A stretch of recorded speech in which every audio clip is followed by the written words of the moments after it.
Bonjour, je m'appelle Inès Dahmoni, niveau CE4. Aujourd'hui, j'ai choisi le thème de l'alimentation.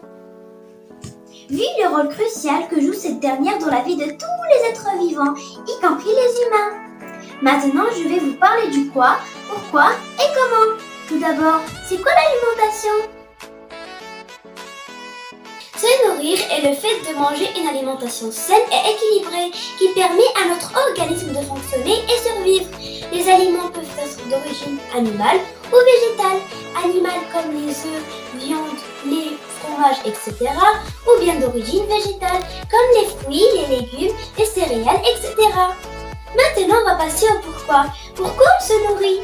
On se nourrit pour pouvoir fonctionner et vivre. Et pour cela, notre corps a besoin d'énergie, d'aliments constructeurs et protecteurs.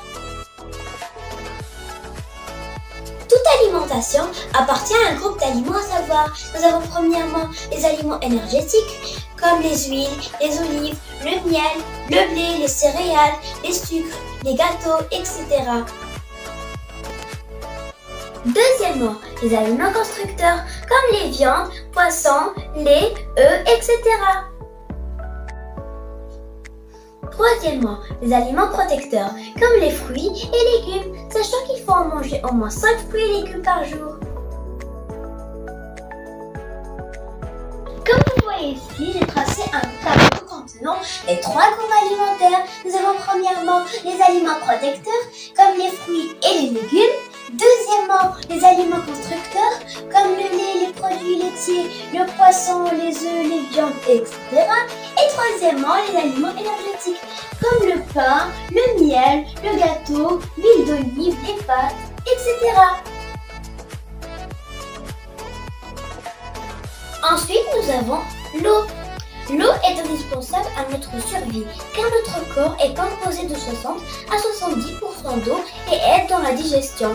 Ainsi, il hydrate le corps et la peau. Les médecins recommandent de boire 1,5 à 2 litres d'eau par jour pour une personne adulte et ce chiffre peut augmenter en cas de forte chaleur ou si on pratique un sport. Alors, récapitulons. Pour rester en forme et en bonne santé, il faut manger des repas équilibrés et s'informer des 3 groupes alimentaires, protecteurs, énergétiques et constructeurs. Sans oublier qu'il faut éviter de manger trop gras, trop sucré et trop salé. Et aussi éviter les aliments conservés qui contiennent des produits de conservation et des additifs de goût parce que c'est très mauvais pour la santé. Et sans oublier qu'il faut manger au moins 5 fruits et légumes par jour. Pour manger équilibré, il faut surveiller son alimentation et manger des aliments variés, indiqués ici dans la pyramide alimentaire. Nous avons à la base de la pyramide l'eau et la divers liquides comme les jus, le lait, les boissons chaudes. Après, nous avons les céréales et ses dérivés comme le pain, les pâtes, le riz, la semoule qui sont des aliments énergétiques. Puis nous avons les fruits et légumes qui sont des aliments protecteurs. Ensuite, nous avons les protéines et les produits laitiers comme les viandes, les œufs, les poissons. Nous avons aussi le lait, les yaourts, le fromage, le beurre qui sont des aliments constructeurs. Nous avons aussi les lipides qui sont les matières grasses comme les huiles. Et à la fin, les glucides qui sont les sucres et produits sucrés comme les gâteaux, le miel. J'ai le plaisir de vous présenter le docteur Fatima Mouzla Alami, spécialiste en pédiatrie qui va nous fournir plus d'informations sur ce sujet. Bonjour docteur. Bonjour Inès.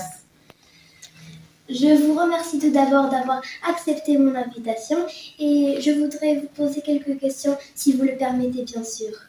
Tout le plaisir est pour moi. J'ai choisi d'entamer le thème de l'alimentation, vu l'importance de son impact sur notre santé. Alors tout d'abord, c'est quoi l'alimentation et pourquoi on doit s'alimenter ? Alors l'alimentation, c'est l'ensemble de prises d'aliments qui vont permettre à notre corps de se développer, de rester en bonne santé et donc d'éviter les maladies graves, maladies chroniques, maladies comme le diabète, l'hypertension et le cholestérol qui sont directement liées à la qualité des aliments qu'on mange. D'après vous, quel est le rôle de ces aliments ? Alors ces aliments vont permettre aux cellules de notre corps de se reproduire et de se développer. Et c'est le rôle essentiel du groupe d'aliments qui est représenté par les protéines, qu'elles soient d'origine animale ou végétale, c'est les protéines qui permettent la construction de notre corps.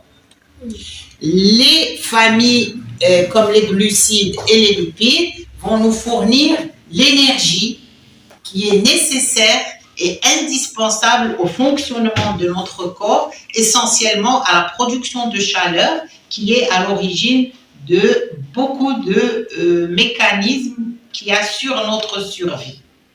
Les minéraux, les vitamines vont permettre la réalisation de l'ensemble des réactions qui vont arriver à ce but qui est de assimiler les aliments et les transformer pour assurer tout le bénéfice qu'on attend de cette alimentation.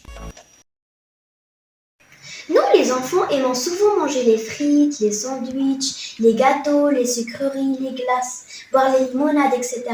Quelles sont les implications de cela sur notre santé? Comme tu sais, comme on a déjà dit, c'est très très riche en produits, sel, sucre, qui sont à la tête de la pyramide. Et la pyramide alimentaire, plus on va du bas vers le haut, plus l'aliment qui est au-dessus doit représenter une petite quantité dans notre ration alimentaire journalière.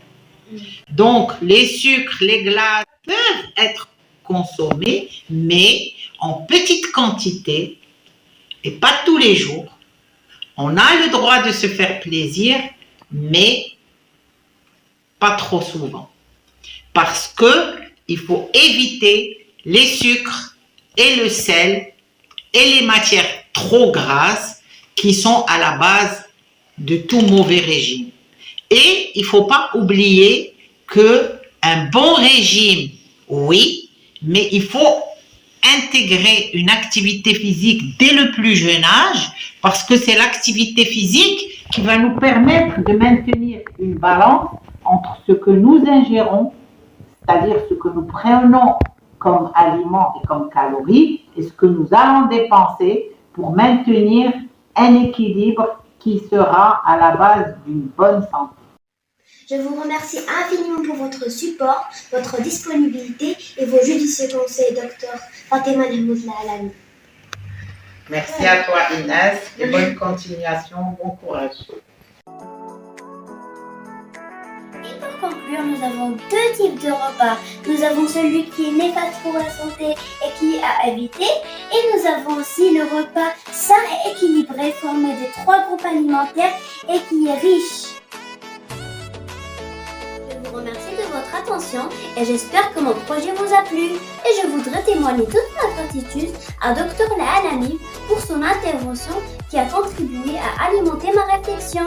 Et à la fin, je dédie ce travail à mes parents qui m'ont apporté leur soutien tout au long de ce projet. Et à la prochaine!